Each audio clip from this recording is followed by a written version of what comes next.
Magandang hapon po. Pasintabi at sensitibo po ang aming balita.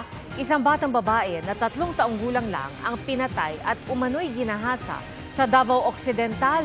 Suspect ang kanya mismong kuya na edad 17 na ayon sa pulisya ay umamin sa krimen. Nakatutok si Argel Relator ng GMA Regional TV. Hubot-hubad at duguan ang mukha dahil sa tinamong sugat. Sa ganitong kalunos-lunos na kalagayan, natagpuan ang isang babaeng 3 taong gulang. Ang kanyang bangkay nakita hapon nitong Huwebes sa Sitio Nara sa Barangay Nuing sa bayan ng Jose Abad Santos sa Davao Occidental. Suspect sa pagpatay sa paslit ang kapatid niyang lalaki na 17 taong gulang. Batay sa investigasyon ng pulisya, lasing umanong umuwi ang suspect sa kanilang bahay. Kinuha niya ang bata at dinala raw sa Copra Dryer o Pugon.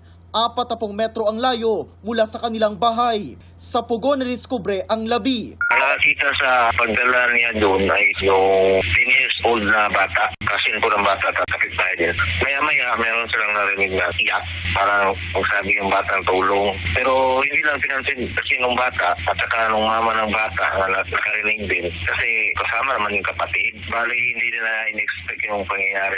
Nahuli ng mga residente ang suspect ilang metro ang layo mula sa pinangyarihan ng krimen. Nasa kustodiya na siya ng Jose Abad Santos Municipal Police Station at nakatakdang sampahan ng reklamong rape with homicide. Umamin ang suspect sa kanyang ginawa ayon sa pulisya. Ginahasa niya yung bata, tapos sobrang ingay daw, inapak niya ng matigas na bakal yung pupul. At meron rin akong nakita na parang saksak sa kanyang noo, maliit. Kaya tinanong ko yung suspect, sinaksak mo ba yun? Sinaksak daw niya ng maliit na kutsilyo.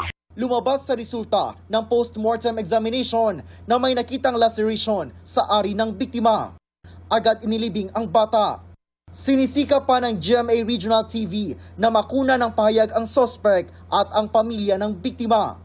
Para sa GMA Integrated News, Argel Relator ng GMA Regional TV, nakatutok 24 oras.